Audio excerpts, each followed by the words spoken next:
Welcome to the Kratom Advocacy Podcast. My name is Lawrence, and today we're sitting with Mac Haddow, who is a senior research fellow at the American Kratom Association and a titan of the kratom industry and community. Welcome to our show today, Mr. Haddow. Thank you, Lawrence. I'm glad to be with you.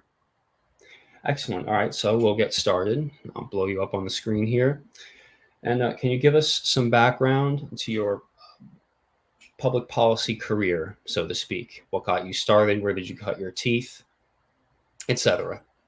So I first got involved in the political world by running Orrin Hatch's campaign for the United States Senate when he first ran back in 1976. I was a college student at the time.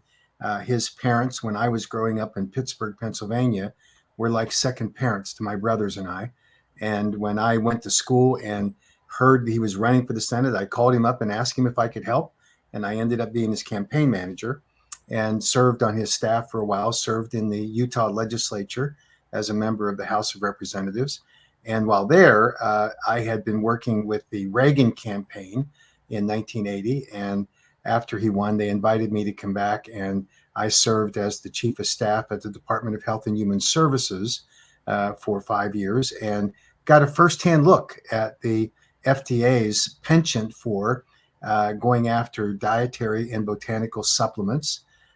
Following my career there at HHS, I ended up doing lobbying work, principally in the FDA arena, and working with dietary and botanical supplements. And on August the 30th of 2016, the then president of the American Kratom Association called me and asked me if I could help with the Federal Register notice that had been published that day that would have required the scheduling of kratom under the emergency powers section of the Controlled Substances Act.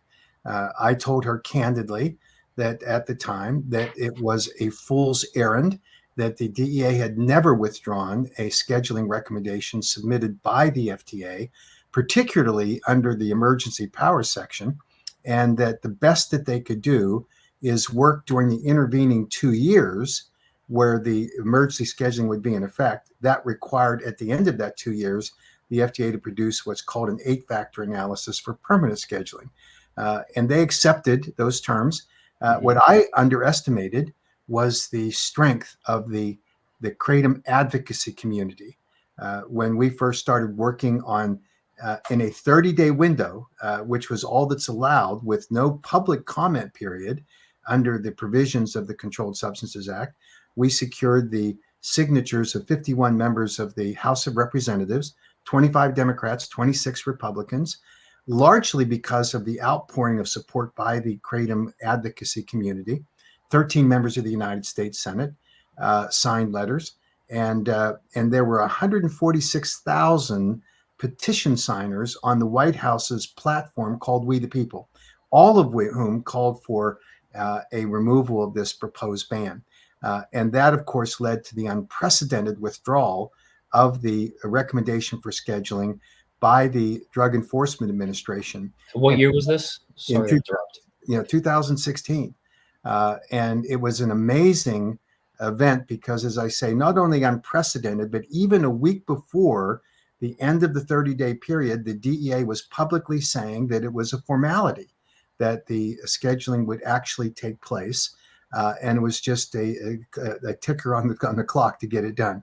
But they underestimated, as I initially did, the strength of this community. And more importantly, I think they underestimated the levels at which the FDA would go to mislead the American public about the purported dangers of kratom, which were wrong, and their claim that kratom was highly addictive, which was also wrong. And that, I think, unfolded as the DEA, both on that scheduling recommendation and then subsequently a year later, when the FDA submitted their full 8-factor analysis, the Assistant Secretary for Health, then Dr. Brett Giroir, who is the responsible official under the Controlled Substances Act to determine whether or not a recommendation is submitted to the DEA, formally withdrew the recommendation that the FDA had made. And he castigated the FDA for what he characterized publicly as embarrassingly poor evidence and data. And more importantly, he said that if you ban kratom, you will force people that are using kratom to alleviate acute and chronic pain and to stay off of opioids onto far more dangerous and potentially deadly substances. And I think that I'm goes to, sorry, may I interrupt for a moment? I sure. wanted to get your opinion on this directly because I was reading an article in some newspaper earlier, and it said, well, proponents of kratom use for substance abuse disorder, they're not actually correct because the amount of opiate deaths is going up, up, up. If kratom were really such a big influence, then we would see these numbers going down, and we would see more people attributing a turnaround in their lives officially to kratom. What do you say to that? Well, the scourge of opioid overdose deaths in America is a national crisis. And the fact that the FDA has been unwilling to acknowledge the benefits that kratom provides, far different, by the way, than the National Institute on Drug Abuse, where Dr. Nora Volkow maintains that kratom is potentially a very valuable harm reduction tool. And she looks at and has cited the Johns Hopkins survey of people that are addicted to opioids using kratom to wean off of them, where they found that 87% of the 3,000 subjects that they actually reviewed, 87% reported a reduction in the withdrawal symptoms from the opioid, and that 35% replaced the opioid with kratom to manage their acute and chronic pain. So, kratom is not the silver bullet for every problem. But it is, and has been demonstrated with scientific evidence and data, it is a tool that can be used by people that struggle with these addictions, and it can be a lifesaver. And it has been testified to numerous times by people that experienced it, who credit kratom with saving their lives. And I think the sad part of this is the FDA has stood in the way of people having a better understanding of the potential value that kratom has. And the medical community has been duped by the FDA. And that's why you have this resistance to kratom being used in this fashion. All right. Many advocates lament the loss of Susan Ash, how her reputation was tarnished. Could you comment on that and what happened? Susan Ash was a remarkable advocate, has a powerful story about her own personal use with kratom. I enjoyed the opportunity of working with her. The decision about Susan Ash's separation from the AK was a personal one with her, and it was a matter that was dealt with by the board of directors, the governing body of the American Kratom Association. And I think that she's free to discuss it in any way she chooses. I don't think it's my place to make any comment about this because it's a matter really of governance between the board of directors and her. All right. You mentioned earlier the strength of the kratom community, and I agree. I asked you the year, and you said 2016. Some of the vendors I've spoken with have remarked that about that time the culture was very unified. However, over time, I've heard that this has become less and less the case, particularly surrounding the debate between whole leaf kratom and 7-OH. It seems as though the community has kind of, to me as an outsider, I don't take kratom, I'm not part of the industry, it seems fractured. It seems right now that there are proponents of the complete legality of 7-OH, and it seems to me that there are people who fear that conflating 7-OH with kratom, as they put it, will imperil the legality of kratom itself. Where do you stand on this? So first, the community itself is not as fractured as some would think, or that some would like it to be or purport it to be. The fact is that there is naturally going to be fatigue in an advocacy community when you start in 2016 and you're literally have your back to the wall thinking that kratom was going to be banned, and we successfully fought that ban and won. We did it again in 2018. We did it again in 2021 when the FDA went to the UN Commission on Narcotic Drugs, and they were recommending scheduling it at an international level. It took 80,000 kratom consumers in the United States that we helped to organize and to communicate to the Expert Committee on Drug Dependence, which was the reviewing body at the UN Commission on Narcotic Drugs, on that recommendation. The threat was real because there is a lower standard for scheduling at the international level. And as a treaty partner, the United States would have been obligated to commence scheduling procedures had they adopted a recommendation for scheduling internationally. The UN Commission on Narcotic Drugs heard the kratom community loud and clear. They heard the scientists, and they unanimously concluded that kratom was not a candidate for scheduling. Now, the reason I say that is that you have those battles that go on. And what happened, I believe, in the kratom community is that there's fatigue because we win and because we fight back. We fought back and have won on every state ban since Rhode Island enacted their ban in 2017, all at the behest of the FDA with their disinformation campaign. So you keep winning, you keep coming back to the well, and you say we need help again. We're going through this in Virginia right now, where we need to have kratom advocates rally, and I see the fatigue. I see people. So that's one element. It's just people get tired, and they get a little fat and sassy about the fact that we win all the time. The second issue has nothing to do with 7-OH. That is a new issue on the horizon that's just has emerged. It really was the difference in views between a kratom pure plant product and a kratom extract. And the truth of the matter is that there is a significant misunderstanding cultivated by those who advocate only for kratom pure leaf plant material to be used as products. The American Kratom Association's commitment is to allow for the kratom community, the consumers, to have the advantage of a properly regulated, meaning that it's safely manufactured, properly labeled, and certainly not available to children. That the whole purpose of this is to allow for innovation. If we stifle innovation in the product development of products, you can see the ultimate outcome. And those that have a self-interest in only wanting one product form available are very loud voices. I hear them, but that doesn't make them right. And what we ought to do, and we have advocated for at the American Kratom Association, is to let science dictate this. And here's the fundamental problem.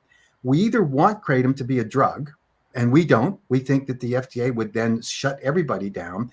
You cannot treat kratom as a drug if you want to say, oh, well, that kratom product is not something that's appropriate for sale just because it's your opinion. If you have science behind it, absolutely, I agree. We need to treat kratom as a dietary botanical supplement. But would you treat 7-OH as a drug? I'll get to 7-OH in a minute. But again, if we want to focus on 7-OH, it's a huge mistake because it has nothing to do with 7-OH in terms of the division in the community about what our complaints are. And I'll get to 7-OH because I think it's a unique and emerging issue. But the truth is that extract products are the prevailing and common products. If they're properly extracted, they're fine. They're safe. And consumers prefer them because they eliminate all microbial contaminants along the way. But make no mistake, there are people in the kratom industry today who want to demonize all extracts, and they want them all off the shelf. And I get that. They're wrong because I can't defend kratom being available in the marketplace and say it's only going to be kratom pure leaf powder. If I do that, then I ignore what I just suggested to you is what the proper statutory construction under the Food, Drug, and Cosmetic Act is, and the way the FDA should be treating kratom, which says that a product manufacturer that has a reasonable basis for the safety of their product that they introduce into the marketplace under the conditions of use. That means labeling. So 7-OH. 7-OH is a new issue that has arisen here in the last couple of years. We started to look at it in 2019 when we were formulating the Kratom Consumer Protection Act model legislation that we wanted states to adopt. And in numerous discussions with scientists, the prevailing view was that 7-OH as a metabolite, at the time people thought maybe it was an alkaloid constituent of the kratom plant. It is not. We now know that 7-OH is actually derivative of the drying process that starts after the leaf is plucked and harvested and starts to degrade. And we also know that 7-OH is metabolized after consumption. So we have to look at these issues is at what level does 7-OH become a dangerous substance? So we determined that the right standard would be that no 7-OH product should be available on the marketplace that exceeded 2% of the overall fraction of the alkaloids in the kratom plant, not to exceed. And we, because the view was that Dry any weight or total alkaloid content? I'm sorry, I total, missed total alkaloids. That was the position that was taken by the scientists at the time, because the idea was that you could never get above 2% of the overall fraction of the alkaloids without synthesizing 7-OH. So that was the view at the time. We've since evolved on this view for two reasons, and this is where a significant conflict now exists. Should you allow synthesized 7-OH products on the market that are artificially enhanced? You should not. Those are drugs, and they should be treated as a drug because they're no longer the natural plant. Now, at what level is 7-OH dangerous that is naturally occurring, meaning that it's in the drying process along the way and it's not synthesized? This is where the debate has come in, and it's a fascinating debate, by the way, and I hear on all sides where it is. Since we don't have any data that shows that there is a toxic level of 7-OH that causes harm, then the next standard that we need to look at closely is, what is the evidence in terms of data that's available on adverse events, serious or otherwise, for the consumption of 7-OH products? Now, it's my understanding that the 7-OH products that have been on the marketplace that are a subject of controversy have been on the market for 2 years. And the conundrum for us is that we have yet to identify any serious adverse event that's directly associated with the consumption of a 7-OH product. That means that we simply got to go back to the drawing board and look at what levels are 7-OH naturally present in the plant, and at what point do they become synthesized and therefore potentially dangerous. The interesting debate that's going on now is that there are people who have an opinion. An opinion is that, 7-OH shouldn't be artificially in any way enhanced, whether it's by synthesization or not. And I understand and fully embrace that concern. But remember, the FDA's position is, their opinion, not based on science, is that no kratom should be sold. None. You look at the FDA kratom website today, and it says that all kratom products are adulterated. So let's fall into the trap of the FDA. Let's say, okay, you can now let your opinion prevail. I choose not to do so. I think that we need to have good science that backs up. And what I like is the construct in the federal statute that says a manufacturer has the duty and obligation to determine a reasonable basis for the safety of their product based on the conditions of use. So if there is a 7-OH product that is available on the marketplace that's naturally formed, not synthesized, and if they label it properly, then I'm having a hard time understanding what the argument here is, as long as, and this is something, my personal opinion, but I don't believe opinion should be the thing that controls things, science should, is that they're not really kratom if they're doing that, because they're now taking a metabolite of the kratom, isolating it, and they're creating a problem. And remember, there's another pitfall here that we need to be cognizant of. In 2019. Well, I'm sorry to interrupt you. People I've read posts to that, I guess, would be, well, then you would say that Delta 8 isn't cannabis. You're saying that 7-OH isn't kratom. Oh, so Delta 8 isn't cannabis. Delta 10 isn't cannabis. Like, some people would say that they are, reasonably so. How would you split those hairs? That's not necessarily my opinion. That's just a common response I've seen on various subreddits. Well, first off, I wouldn't look to subreddits for the basis for any conclusion on anything, because people just are freely expressing their viewpoints. Get it? They're expressing their opinions. They're entitled to do so. I think we look at the science. And the issue, as I understand it, with Delta 8 and Delta 9 cannabinoids are synthetically derived. They're not naturally occurring. And that's the distinction I was trying to make about 7-OH and whether it's derivative of a natural process as opposed to a synthesized process. That's a clear, bright line that we can distinguish on. But if we choose to go down the path, and some are, that we want to say, okay, we're going to limit 7-OH, then think about the complexity of what we've just embraced. We now know that there are 4 other subalkaloids of kratom that, if they're isolated and synthesized, create the same problem. So my view is that we need to put legislation, and we're changing the model KCPA to do this. We limit synthesized alkaloids of the kratom plant. You cannot artificially synthesize and enhance the power of them. If you don't do that, then we're going to have a 7OH provision. You're going to have a speciosilitine provision. I mean, there are 4 or 5 alkaloids currently identified, and there will be more coming. We didn't know about these subalkaloids 2 years ago. And in 2 years, there may be 12, 14, or 15. And none of this makes any sense for any legislator that's sitting there and saying, I want to embrace this, but what does this mean when you've got all these provisions with alkaloids I can't even pronounce? And it weighs down the value of the actual legislative framework that we're trying to advocate for. Look what happened in Florida yesterday. Governor DeSantis vetoed the hemp bill, which was going to control Delta 8 and Delta 9. And he did so because the regulatory structure was so onerous that it was going to unfairly put people out of business. And he thought that it had to be reconstructed. That's the problem from a legislative standpoint that we have to embrace when we're looking for advocating for the Kratom Consumer Protection Act. We need to have a broad, simple, understandable provision, which is that you limit all synthesization of these. In regards to that, can you comment on AB? I'm not sure if I'm pronouncing this right. I'm new to this. AB 2365, the California bill. You mentioned that I think you mentioned that you oppose it. Do you have an issue with that? That's regarding regulation of the amount of 7OH. And I think you mentioned you oppose it. Well, the American Kratom Association has been working with the Global Kratom Coalition and the Botanic Tonics people who drafted that bill, and we have made some progress. It's not there yet. So in its current form, as it is constructed, the American Kratom Association finds this bill to impose a regulatory burden that is unmanageable.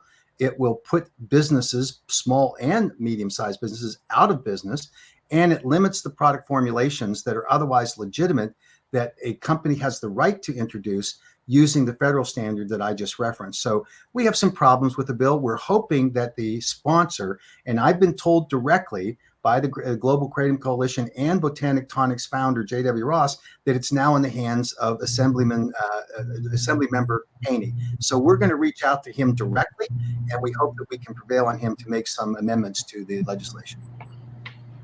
Okay. How transparent is the AK with their donations and funding? The American Kratom Association is a qualified IRS 501c4 organization that meets with and complies with all applicable regulations for transparency. Anyone can request a 990, which is the tax return for it. They're welcome to do so. We also are governed by a board that oversees the management. There is an independent audit done of all of the financial transactions by the board. That's a policy adopted by the board of directors. And anyone that seeks to get the IRS form, they can do it. Now, full transparency that some define would violate the actual premise of the IRS protections for 501c4 organizations who protect the donor list. So it obviously is going to be a barrier to anyone accessing who gives money to any 501c4 anywhere in the country, including the American Kratom Association. So that's not going to happen. There are people who like to criticize the AK and say, oh, well, they're not just opening up their books to everyone. I would make 2 points on that. First is I would look to people to have standing.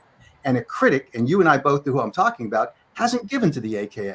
So I'm sorry, I have a little bit of trouble with someone that says, oh, we want to see where all the money's being spent. Well, pony up money and show that you're committed to it first, and then maybe we can have that discussion. But secondly, and I think this is the more important point, is that everything we do at the American Kratom Association is focused on specific objectives, and they are governed by the board of directors. We set policies. I'm given instructions about how we're going to allocate our resources between the federal Consumer Protection Act. We have a substantial lobbying effort underway there. How we allocate resources to the states. We have 13 states that have passed the KCPA. That's been an expensive, time-consuming proposition. We expect to have a couple more here in the next couple of weeks, fingers crossed. And then we go to the individual states where the FDA has been very aggressive in misleading local law enforcement and local public health authorities. And we have to do the best we can to fight those. And I don't think it makes any sense, none, zero, to be distracted by a single critic or even a small number of critics who want to just chirp into the wind and say, oh, we want to see where the money goes. They don't give the money, and they want to see what Mac Haddow is doing, and they want to criticize me personally. Fine. I have invited those critics multiple times. Let's have a discussion on a Zoom call. I'll take any question from them. They hide from it. They refuse to do it. So frankly, I don't give them any credibility and refuse to do anything more than just make that offer. And when they're willing to show up and they're willing to actually be public with it and not not sit in the sidelines and fire unhinged accusations, then maybe we can have a discussion. Okay. What do you think is your biggest mistake as a policymaker or in your tenure at the AKA? One mistake that you think you made?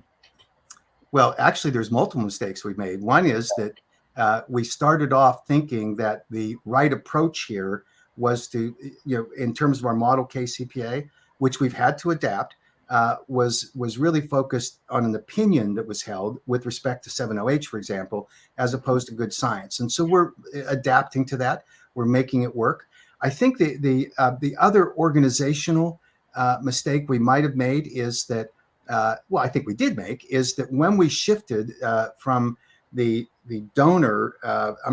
advocate base, and we started focusing on where we wanted the AKA to be in terms of state legislation, we were too aggressive early on. We spent a lot of money that did bear fruit. But now, if I were looking back on it, we would target our resources much better than we did before. So I think that there's always room for improvement. I think that there are personnel decisions with respect to lobbyists that you hire, that you do the best you can in identifying who the right lobbyists are. And then we find out we made a mistake because that lobbyist didn't do the job that we hired them to do. That happens. But we try to be as nimble as we can. We try to be as responsive as we can, and we learn. And I think that we've learned from past errors and mistakes, and we're stronger for it, and we continue to go forward. Will we make mistakes in the future? Of course, nature of the business that we're in, but we do our best. And I'd say one last thing: we probably haven't connected as well with some of the advocate community along the way. And here's why some of that happened. One of the things that we advocate for is that every business today that's in the kratom business should adhere to FDA good manufacturing practice regulations. We have a GMP program, and I routinely get calls, and I know this is what's caused a lot of the split in the industry, where they say to me, you're trying to put me out of business. These are small to mid-sized kratom businesses that are importing kratom directly. Huge mistake, by the way, for them to do so. Importing kratom directly, and they're repackaging the powder and they're shipping it out. Do I have a problem with that? I absolutely do. And I tell them, yes, I want to put you out of business unless you are willing to actually submit to and adhere to GMP practices, which is expensive, by the way, good testing methodologies, which is expensive. But if you can just take kratom powder, repackage it, and send it out, you're not paying any of that. You are undercutting not only the competitive marketplace unfairly, but you are also putting consumers at risk. Because I can tell you, having been there and seen what happens on the ground in the harvesting regions of Indonesia, there's some suspect supply chain issues. And we can't rely upon some farmer in a remote region in Indonesia saying, oh, trust me, my kratom's clean. I want it tested. And for every one of those, and I get it that we've lost people because of it, every single one of these 6,000 or 7,000 kratom vendors in the United States that are not complying with the FDA GMP guidelines or adhering to the AKA's GMP guidelines, which are modeled after the FDA's guidelines for manufacturing practices, I want them out of business. No question about it. Were you working with Koprabuh at the time in Indonesia, about August 2022? So Koprabuh is an interesting story. We were working with Koprabuh as a farmers organization and representative. We had what I believe to be an excellent relationship. And the reason that we don't work with them today is pretty straightforward. First, they aligned themselves with probably some of the harshest critics of the AKA, and they touted it and publicized it. And it was false information. So I don't know. You don't work with people that you cannot trust to at least adhere to a basic sense of honesty. So I called them out on it and told them that their republication of materials that were demonstrably false was not productive. But the more important issue was that the Koprabuh group wanted the AKA to sign off on a price floor for kratom to be delivered to the farmers. And my argument back to that was that we believe that the free enterprise system really is the correct modulator of pricing for kratom. And the problem was that you have people in Indonesia that were doing a couple of things that were undermining the legitimate pricing that should be in effect. And Koprabuh wasn't willing to focus on those things. It included things like farmers who were mixing kratom with other botanical material, selling it to the United States as kratom material. It was undermining the price. So you would see a dramatic drop in the price that was being sold by those farmers, and Koprabuh wasn't willing to do a thing about it. And that was disappointing. The other thing is they want us to sign off and say, oh, we're going to insist that this be done. And they were working, Koprabuh were working with the Indonesian officials. I did so in good faith. We actually signed an agreement with a number of American vendors to solidify the supply chain. They didn't include the pricing mechanism that we obviously had a controversy about. Unfortunately, that was mischaracterized by Koprabuh's leadership. Johannes is the guy we're talking about, and he went out and said it was something that it was not. He attributed factors to that agreement that were not present, and even General Muldoko disagreed with Johannes on this issue. I was invited to participate in a forum organized by Dr. Muldoko, General Muldoko, in his offices with all of the ministries that in Indonesian government that were a part of the discussion about kratom.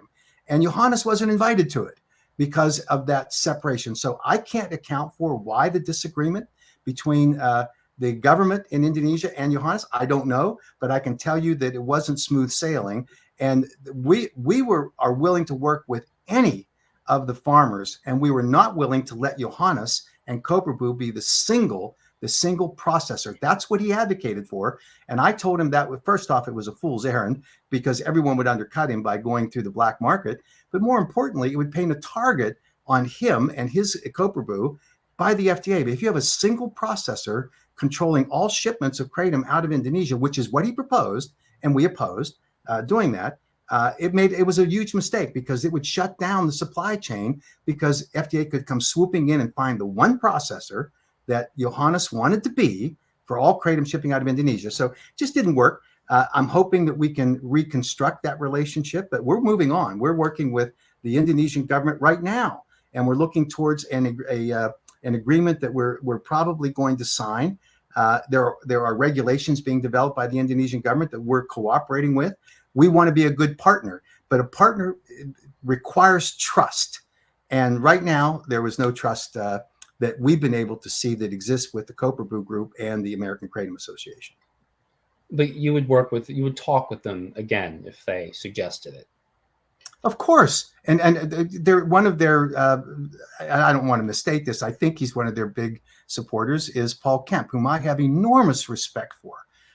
And I think that there might be an area, and Paul and I've talked about this, but I'll tell you what doesn't work when Johannes decides it's his way or the highway. I'm sorry, that doesn't work. And I don't have to agree with someone 100% of the time and still have discussions, but apparently that's the view he has about it. So that's very unfortunate. Well, yes, I mean, the perspective is that they're supporting a higher standard of kratom than the AKA is willing to allow, and they're the ones who are. That's absurd. It's completely ridiculous. He has no basis to say that. Nobody does. We've been advocating every minute I've spent in Indonesia is to try to improve the supply chain. And anyone who suggests that, Johannes, if Paul Kemp says it, if Daniel Torres says it, it's nonsense because they've never had that discussion with me. I have never, ever tried to say we accept lower grade kratom. I've in fact advocated for it to strengthen that supply chain. And the only disagreements we've had, and they can color it any way they choose, was that Johannes and Koprabuh wanted to be the single processing unit to ship all kratom out of Indonesia. I objected to that. And secondly, they wanted to set a floor price for the farmers in kratom, and I objected to that based on free enterprise principles. So what you're hearing, Lawrence, and I want to be clear, they're lying. They're absolutely lying to you if they suggest that the AK wants to have a lower grade of kratom coming out of Indonesia. There is no support for that notion. It's crazy, but it's, guess what? It self-justifies their moral superiority, right? They want to say, oh, well, the AKA is trying to get the lower standard kratom out. Prove it. Show me one thing that they can point to where that's been the case. They cannot. And frankly, the fact that you suggest it, you've been told by it, you've been misled. They're flat out lying. All right. Well, that's interesting. Can I be more clear? You may be as clear as you would like. No, just tell it's a lie. It's not true. But you know what it speaks to is the self-justification by people that really can't operate in the open. It's all got to be in the dark. It's all got to be behind the scenes. And no one has ever, until you just said it, no one's ever said to my face, oh, the AK wants to have a lower grade of kratom coming into the United States. That's ridiculous. We believe in testing. We have advocated for testing. Look at the good manufacturing program that we put into place, where we require vendors to test from an independent third-party laboratory on the quality of their products. May I clarify something? How can anyone sustain the argument that I'm for bad quality kratom? If you believe that the only product formulation for a kratom product is pure leaf powder, then you would have a self-interest from a business perspective in restricting kratom raw materials that can be used for extract products, right? And extraction, by the way, is a very interesting process as long as it follows the FDA guidelines. We have extract products on the marketplace across hundreds, if not thousands of products. And I get it that if you're in the business of selling only pure kratom powder, that's it, you're going to use every tactic you can to demonize extracts. Look at the marketplace. The marketplace is dominated today by extracts that use proper extraction methodologies approved by the FDA. So the American Kratom Association supports that because consumers want it. Now, the fact that you have a segment of the industry that is dedicated to only have pure leaf powder products, that's self-interest, and that's fine. They can defend that, but they can't lie about things and say, well, we're trying to get lower quality kratom. If the lower quality kratom material that they're referencing is extract material, then that's part of the supply chain. We're not saying that it should be sold as powder products. We're suggesting that it should be appropriately utilized and then tested to make sure that the extract products meet standards for FDA extraction methods and that they're quality products when they're actually produced and put into the marketplace. It's of course possible that I'm also, as an outsider and a recent citizen journalist, that I'm, maybe mischaracterizing something, but that's just the general impression that I get what I said. So yeah, well, it's a misimpression, and it's the same same issue that we get into when we talk about kratom, and people say, I hear this from legislators and from city councilmen.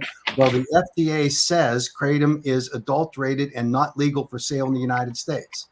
They say that. Doesn't mean they're right, but they say it. And if you have someone that repeats a misstatement, the citizen journalist or whatever, then they need to account for it because it's not correct. Just because you have a self-interest in wanting to sell one product form doesn't justify you're demonizing another product form, and particularly associating claims that are not true to the American Kratom Association.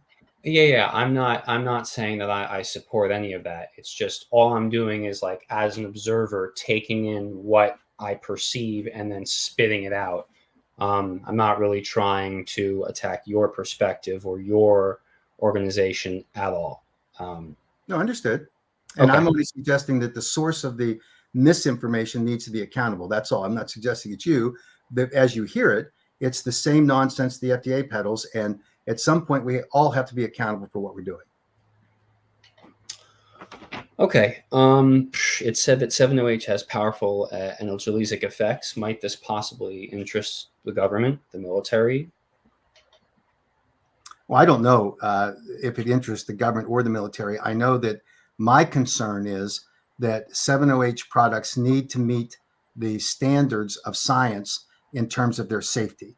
And if a product is naturally derived, a 7-OH product naturally derived, and it hasn't been synthetically escalated, then those products have to stand on their own and determine whether they're safe or not. And that's why the federal standard is so important, that a manufacturer that introduces a 7-OH product for sale in the United States has to have a reasonable basis for the safety of that product under the labeling that they provide. So, if you label your product and it says, okay, here's 7-OH, and 7-OH might be, if you just down, 10 tablets or 10 capsules or whatever it is, then it could be dangerous. That's true for any product that has a limitation based on serving sizes that are safety related. So those standards should apply absolutely to those manufacturers, and they better be able to prove it, because you see the significant number of product liability cases that are emerging across the country just about kratom. And there certainly will be an accountability in a courtroom if the 7-OH manufacturers are not adhering to the standard that they're required to have a reasonable basis for that safety as it's labeled for use. Okay. Perhaps the AKA is aware of the fact that using scientific methods, one dose of kratom can be used to produce approximately 10 equivocal doses of 7-OH. 7-OH is less nauseating than regular kratom and more enjoyable, and for these reasons, 7-OH threatens the demand for kratom and the businesses that import and distribute kratom, and the same businesses that fund and back the AKA. What do you say about that? Well, first off, the companies that participate in our Kratom Industry Council do so to support what we articulate clearly and unequivocally as our policy position. And it's public and it's out there in our model KCPAs. Those companies don't have any input by saying, I want you to strike that provision. We just don't do that. Now, they're free to walk and not support our advocacy efforts. That's fine. But I think this issue with 7-OH needs a lot more exploration, because what we're learning now about 7-OH products is going to be important as we go forward, but not just 7-OH, because the next one's going to be speciosilitine, and then it's going to be panthenine, and we're going to have any number of alkaloids, if isolated and then enhanced, we need to be prepared for, and the standard has to be clear. One thing I cannot do, and the American Kratom Association cannot do, nor can anyone else, is make up new laws without their going through the legislature. And the current law, I think, has to be adhered to and enforced. And that is the standard that if you do manufacture that product, you put it in the marketplace, you better be able to prove it's safe and under the conditions of use. So now, can I control someone that takes a kratom product and abuses it and doesn't follow the directions? I cannot. That's true for powder, that's true for extracts, and it's going to be true for 7-OH products and speciosilitine products, or whatever other alkaloid isolate and therefore enhanced synthetically that comes onto the marketplace. The Congress is going to have to enact the Federal Kratom Consumer Protection Act, where the FDA would be required to publish standards, and they could actually put into rulemaking controls on 7-OH and other alkaloid isolated products, and that would be great. But we can't make it up before then. We've got to let the law prevail, and then hopefully we can get the FDA on side to finally. FDA's wall against kratom is going to be the dose finding study that was completed recently that showed that kratom is well tolerated at all dose levels with human participants. Maybe it's going to be the fact that they had to admit before a federal judge under oath that they do not have a basis to determine that kratom is dangerous, which flies in the face of 10 years of disinformation, including specific Federal Register notices that kratom poses an imminent threat to the American public. There's a lot that the FDA has to account for. So hopefully when they get to the right place, we'll be able to have these products that are questionable and hold them accountable in the marketplace. Okay, before you mentioned limiting 7-OH levels to 2%, what is Christopher McCurdy's opinion about that? Well, you can ask Chris. I mean, we've discussed it. He's done some research, not yet published, that he's discussed that says that a survey of 350 commercially available kratom products showed that none of them had a level of 7-OH that was above the detectable level of 0.3%. Great. That shows that self-regulation is working. Now, for 7-OH levels that are appropriate, I've heard lots of different proposals. One is that we change it from the 2% of the overall fraction of the alkaloids in the plant itself to a 2% by dry weight. I think this has got to be a scientific determination based on science, not on opinions of what we think. Chris has told me that they know for certain that 7-OH binds more tightly to the mu opioid receptors than metrogyny. It's not a partial ag. And of course, one of the determinations on finding out that is to look at adverse events reports. So we're waiting to see. There haven't been any that I know of, and I don't think Chris knows of it either, based on statements he's made recently. We don't know that yet, but we want to find out. And so I think more close examination of the marketplace of adverse event reports, and I think more science on what the psychoactive properties of 7-OH are, I think is in order, and we ought to be pursuing those aggressively. Okay. What is your opinion of the Global Kratom Coalition and what they're doing, and how the perspectives of the AKA and the methodologies of the AKA differ? Well, the Global Kratom Coalition is an industry organization, trade association, and they have the right to exist, free speech rights. We also have the right to disagree with them because we have, I believe, a much broader perspective about the consumer marketplace than a trade organization that limits their focus on products that they want to see eliminated, which reduces competition. And I've not seen enough from the Global Kratom Coalition to make a final determination, but I'm deeply concerned when they advocate for legislation in California, for example, that appears on its face to be intended to limit products to create registration fees that will put all small and mid-sized kratom manufacturers out of business. They published a list of products that they said were non-compliant with the standards they set. I don't think legislation is the place where you do competition. I think that's the marketplace. And I don't think you load up a regulatory bill with such specific regulations as the California bill has that was put into place by the Global Kratom Coalition and Botanic Tonics. I don't think that's the place for it. And you'll get the same outcome in most states that you got in Florida with the hemp bill, where Governor DeSantis said, this is too much regulation. It's too much of a burden on small and mid-sized businesses. And so I think that if our goal is to, one, protect consumers and make sure that there is an innovative marketplace that allows for good competition among quality products that are safe, that's what we should be advocating for. So I'm hopeful that we can continue to work on the California bill. I'm hopeful that we can do things together with the Global Kratom Coalition where it makes sense. But I can tell you that anyone that wants to look at us right now, straight up, the AKA has promoted and gotten past 13 Kratom Consumer Protection Acts in the states. In Rhode Island, a banned state right now, the vote was 50-14 on Thursday to pass the KCP out of the House, and we look for action there. I didn't see the Global Kratom Coalition there. I haven't seen them in any of these states other than interfering in one state with what I thought was a mistake at the time, and that was in Oklahoma.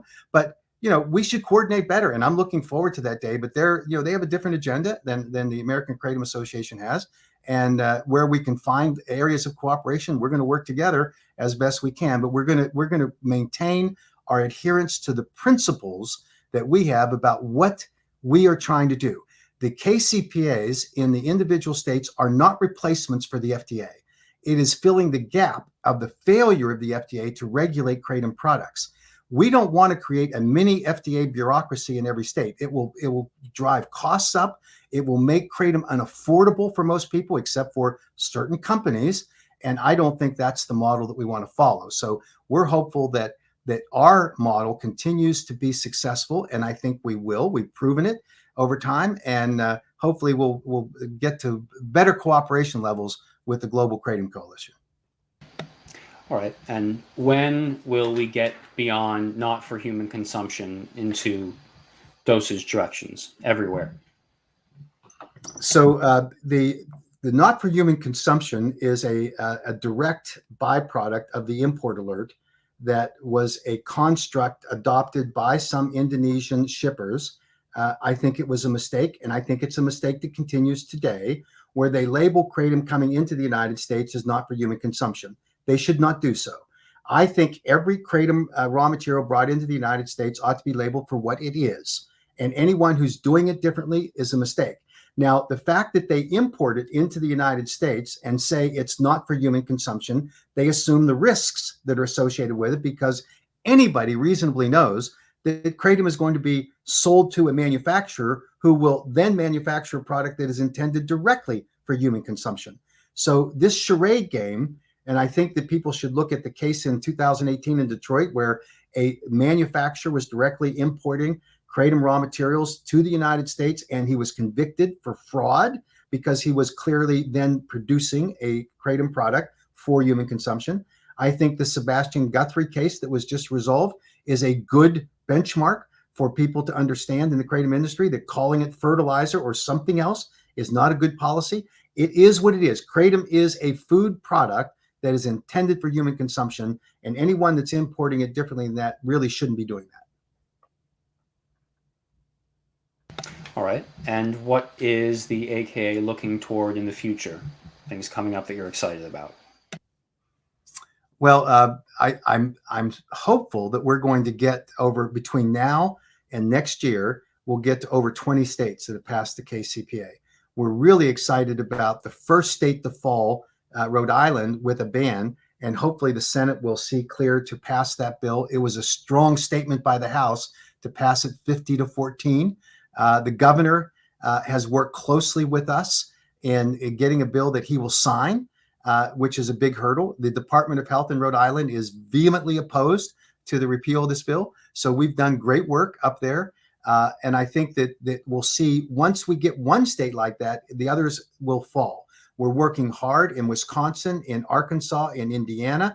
We're gonna in Vermont. We're gonna make sure that we open those marketplaces to safe kratom products for consumers and not let prohibitions and bans, which are the failed drug policy in the United States for the last 50 years, prevail. We want to upset those. So that's a big goal. And then we want to see the Federal Kratom Consumer Protection Act pass. And our goal from the start was to get enough states to pass the KCPA that the state delegations would put pressure on their congressional delegation to do what the Congress did in 1994, which was to tell the FDA enough with their nonsense about trying to demonize dietary supplements, and they passed the Dietary Supplement Health and Education Act. I hope that in 2025, the Congress passes the Federal Kratom Consumer Protection Act. It is my goal. It is a passion of mine, despite the nonsense you might hear from the side about some detractors saying, oh, I don't really want to pass that. That's nonsense. We're going to pass this. I'm ready to retire. I could go into the night right now, but I'm not going to do it till we get the Kratom Consumer Protection Act passed, and then I'll gladly go into the night. This is an important thing for the consumers, kratom consumers in America. Mr. Haddow, thank you so much for coming on the show today. I certainly learned a lot, and I wish you luck in your quest for the total legalization of kratom across the country. Thank you again. Well, thank you for the opportunity and for the fair way that you handled this. I appreciate it very much.